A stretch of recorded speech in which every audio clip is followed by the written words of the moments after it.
Bonsoir et bienvenue dans le programme du soir sur New World Info ce mardi.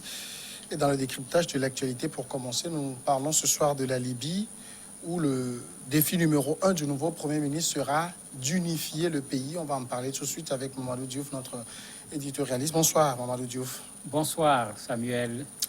Abdelhamid Beïda a été élu nouveau Premier ministre libyen par intérim. C'était samedi 6 février dernier à Genève et s'est engagé à reconstruire le pays, promettant d'écouter et de travailler avec tous les Libyens.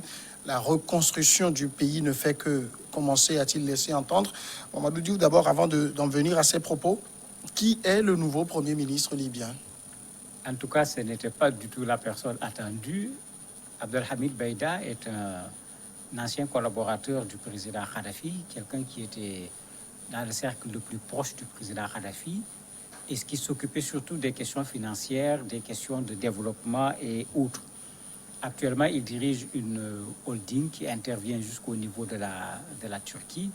C'est un ingénieur, donc ce n'est vraiment pas parmi les acteurs politiques qu'on avait l'habitude de voir tout le temps et qui, effectivement, était candidat à ce poste de Premier ministre, mais les délégués, puisque ce n'étaient pas les politiques seulement qui étaient là-bas, c'est les Nations Unies qui avaient choisi 75 personnes censées représenter toutes les tendances et toutes les sensibilités de la Libye. C'est comme si les gens ont préféré laisser les politiques actuelles de côté pour chercher une autre voie pour que la Libye puisse vivre en paix.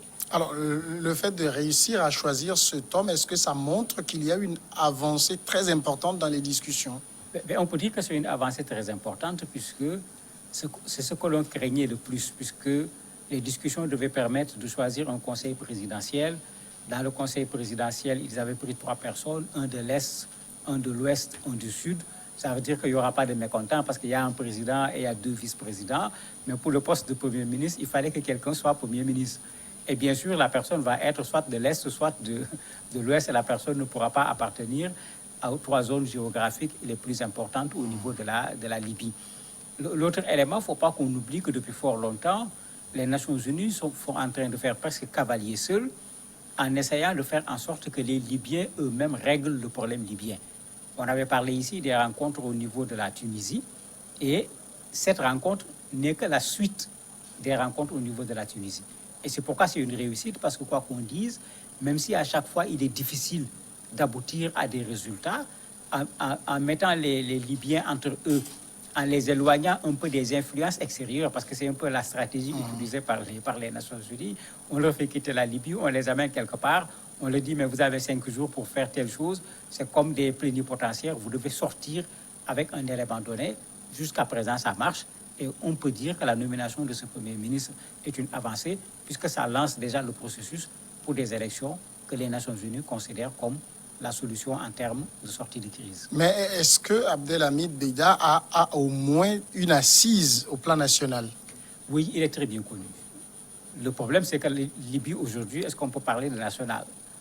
Il y a une Libye de l'Est, il y a une Libye au niveau de la Tripolitaine. Et c'est là où peut-être ça peut poser problème parce que lui, quand même, il est proche de la Libye de l'Ouest. Il est de Misrata. Parce que c'est ça la réalité, malheureusement, de la Libye. C'est comme ça que le Kadhafi l'avait organisé et dirigé. Il est proche également de la Turquie. Donc, comme je disais tout à l'heure, quand on choisit une personne, il est normal que la personne soit d'un bord ou que la personne soit proche d'un bord. On ne pouvait pas choisir 3 premiers ministres, il fallait en choisir un seul. Ce qui va pouvoir être maintenant un atout pour lui, c'est que, puisqu'il n'était pas directement impliqué sur ces questions de conflit, l'autre élément, c'est que finalement, la première méthode d'élection n'a pas marché. Puisqu'il fallait élire 3 personnes qui constituent le conseil présidentiel et les gens devaient être candidats de façon individuelle, mais le candidat devait avoir 70% pour pouvoir être élu. Personne n'a pu l'avoir. Quand ils ont essayé de nommer le Premier ministre également, même chose, personne n'a pu avoir le pourcentage qu'il faut pour être nommé Premier ministre.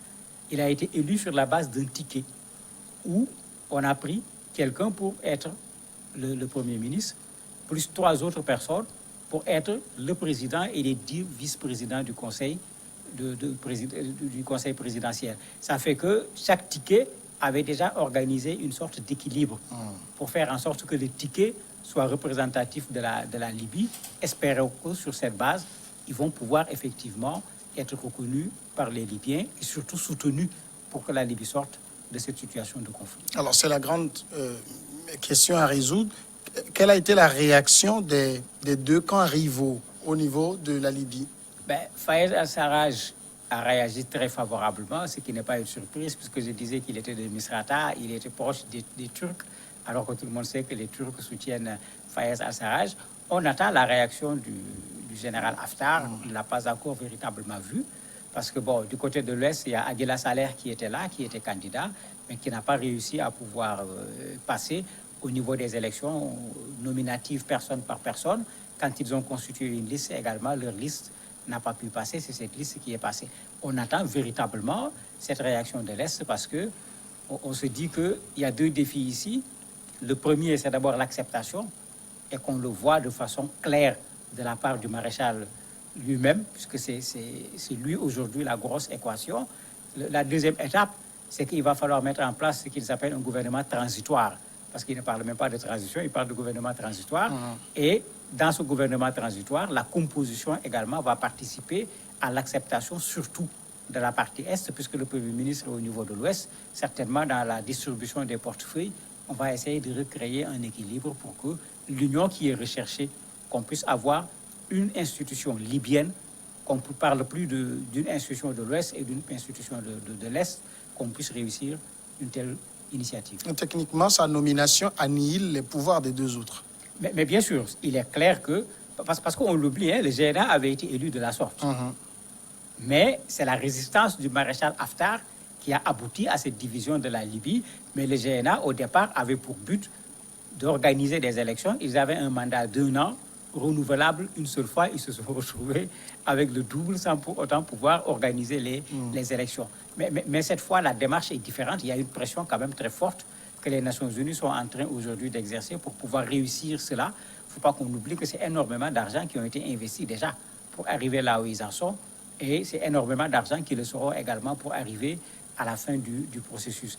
Et certainement, si les pressions continuent, il y a de fortes chances pour que la Libye aille vers des élections pour le 24 décembre, comme c'était prévu lors des accords signés en Tunisie. Alors, sa principale mission va être donc d'unifier le pays. Ce sera la plus grosse partie de sa tâche. Non, la plus grosse partie de la tâche, c'est l'organisation de l'élection présidentielle. C'est un peu ça qui est curieux, parce que quand la représentante des Nations Unies pour la Libye a pris la parole, c'est sur les élections qu'elle a insisté. Elle est même allée jusqu'à leur dire, c'est votre engagement.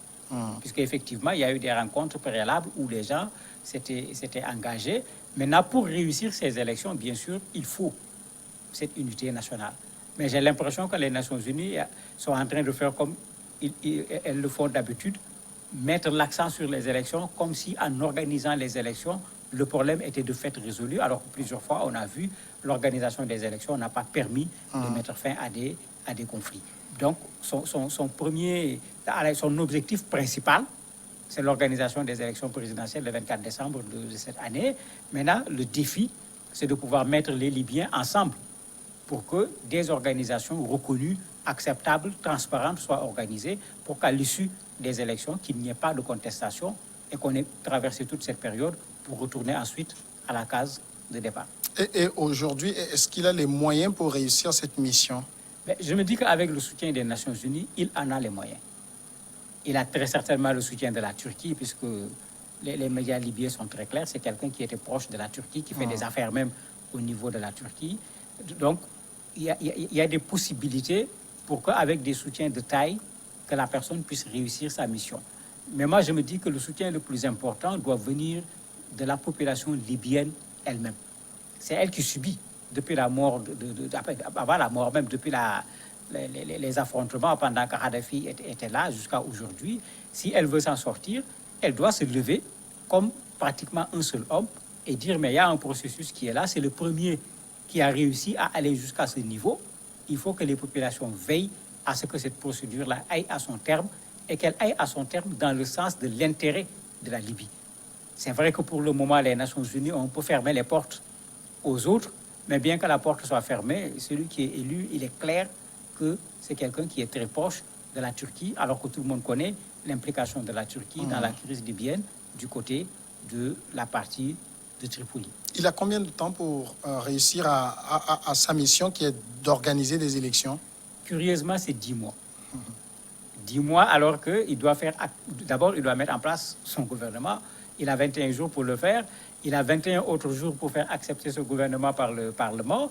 Et ensuite, il doit se mettre au travail. Si on compare par rapport au Mali, où les gens demandaient encore beaucoup plus de temps pour pouvoir organiser des élections, je ne crois pas que la situation au Mali soit encore plus catastrophique que la situation de la Libye. Et c'est là où certains s'interrogent, est-ce qu'on ne risque pas d'aller tout simplement vers des élections en laissant l'ensemble du problème libyen sur place? Parce que 10 mois, c'est vraiment très, très juste pour pouvoir organiser des élections, surtout si on veut en profiter pour régler d'autres problèmes, parce qu'il ne faut pas qu'on l'oublie, la Libye n'est plus la Libye de Kadhafi, où on accédait facilement aux services publics essentiels, la santé, l'éducation, etc. Toutes ces choses sont devenues un luxe dans la Libye actuelle et je ne suis pas sûr que les Libyens sont prêts à attendre 10 mois qu'on fasse les élections d'abord avant de résoudre ces questions. Mamadou Diouf, merci d'avoir répondu à nos questions. C'est moi qui vous remercie. Nous allons passer tout de suite à la pause et on revient après pour continuer.